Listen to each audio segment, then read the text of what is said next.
Hello, boys and girls, and welcome back to your daily dose of the Holy Bible. Let's continue with the second book of Samuel now.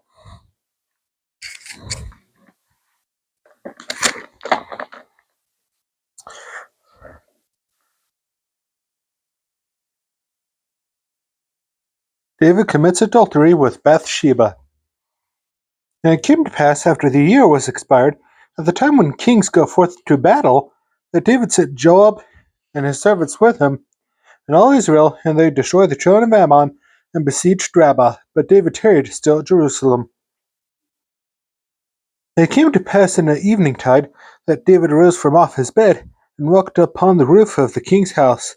And from the roof he saw a woman washing herself. The woman was very beautiful to look upon. And David sent and inquired after the woman. And one said, Is not this Bath-sheba, the daughter of Eliam, the wife of Uriah the Hittite? And David sent messengers and took her, and she came in unto him, and he lay with her, for she was purified for her uncleanness, and she returned unto her house. And the woman conceived and sent and told David, and said, I am with child. David brings Uriah home to conceal his adultery. And David said to Joab, saying, Send me Uriah the Hittite. And Joab sent Uriah to David. When Uriah was come unto him, David demanded of him how Joab did, and how the people did, and how the war prospered. And David said to Uriah, Go down to thy house and wash thy feet. And Uriah departed out of the king's house, and there followed him a mess of meat from the king. But Uriah slept at the door of the king's house with all the servants of his lord, and went not down to his house. And when they had told David, saying, Uriah went not down into his house, David said unto Uriah, Camest thou not from thy journey? Why then didst thou not go down into thine house? And Uriah said unto David, The ark in Israel and Judah abide in tents, and my lord Joab, and the servants of my lord, are encamped in the open fields. So shall I then go into mine house to eat and to drink, and to lie with my wife? As thou livest, and as thy soul liveth, I will not do this thing. And David said to Uriah, Tarry here today also, and tomorrow I will let thee depart. So Uriah abode to Jerusalem that day and the morrow. When David had called him, he did eat and drink before him, and he made him drunk. And at even he went out to lie on his bed with the servants of his lord, but went not down to his house. David orders Joab to let Uriah die in battle. And it came to pass in the morning that David wrote a letter to Joab, and sent it by the hand of Uriah. And he wrote in the letter, saying, Set ye Uriah in the forefront of the hottest battle, and retire ye from him, that he may be smitten and die. And it came to pass when Joab observed the city, that he assigned Uriah unto a place where he knew that valiant men were. And the men of the city went out and fought with Joab, and there fell some of the people with the servants of David, and Uriah the Hittite died also. Then Joab sent and told David all the things concerning the war, and charged the messenger, saying, When thou hast made an end of telling the matters of the war unto the king, and if so be that the king's wrath arise, he say unto thee, Wherefore approached ye so nigh unto the city when ye did fight? Knew ye not that they would shoot from the wall? Who smote Abimelech the son of Jerubbaal? And did not a woman cast a piece of a millstone upon him from the wall, that he died in Thebez? Why went ye nigh the wall? Then say thou, Thy servant Uriah the Hittite is dead also. So the messenger went and came for shewed David all that Joab had sent him for. And the messenger said unto David, Surely the men prevailed against us, and came out unto us into the field, when we were upon them even unto the entering of the gate. And the shooters shot from off the wall upon thy servants, and some of the king's servants be dead, and thy servant Uriah the Hittite is dead also. And David said unto the messenger, Thus shalt thou say unto Joab, Let not this thing displease thee, for the sword devoureth one as well as another. Make thy battle more strong against the city, and overthrow it, and encourage thou him. When the wife of Uriah heard that Uriah her husband was dead, she mourned for her husband. When the mourning was past, David sent and fetched her to his house.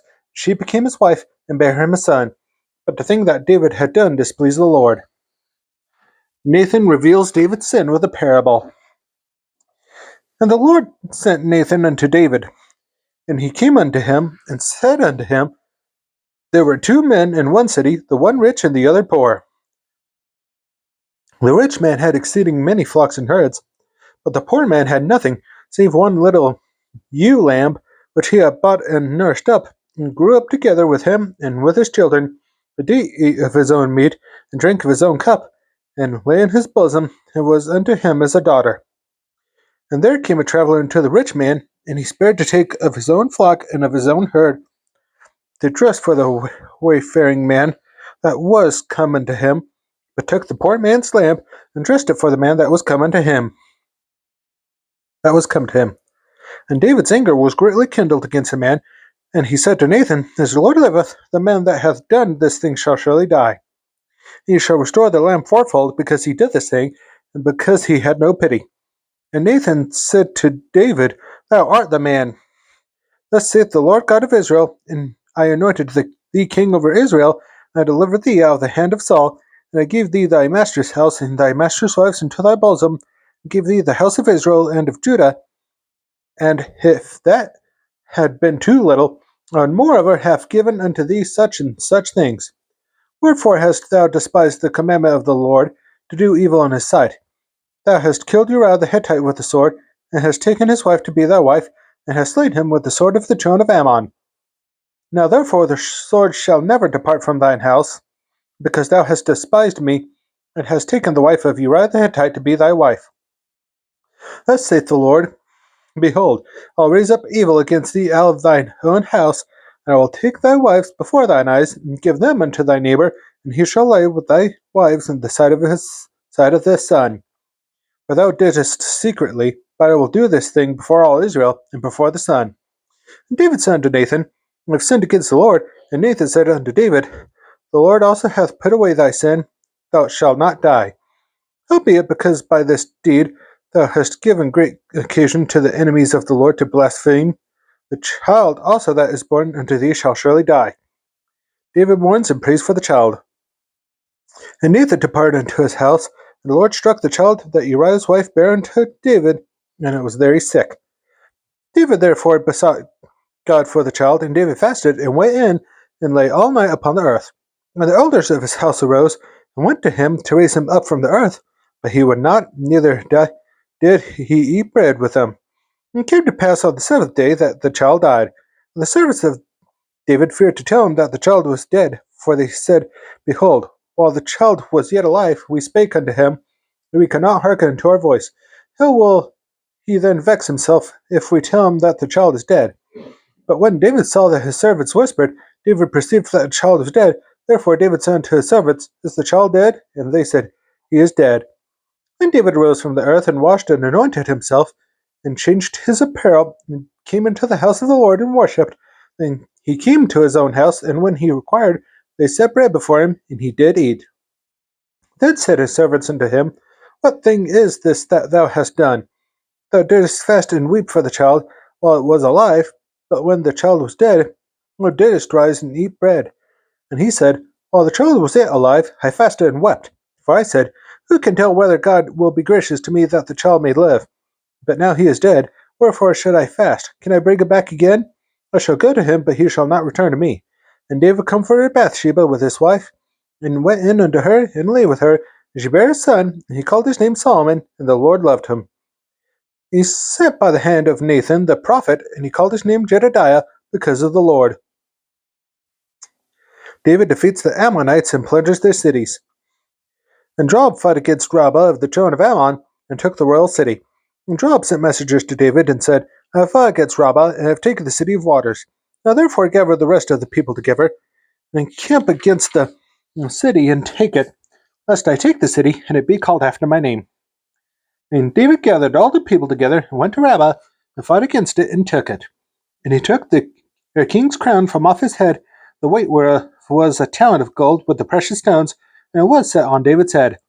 And he brought forth the spoil of the city in great abundance. And he brought forth the people that were with therein, and put them under saws, and under harrows of iron, and under axes of iron, and made them pass through the bricklin. And thus did he also, and thus did he unto all the cities of the children of Ammon. So David and all the people returned to Jerusalem.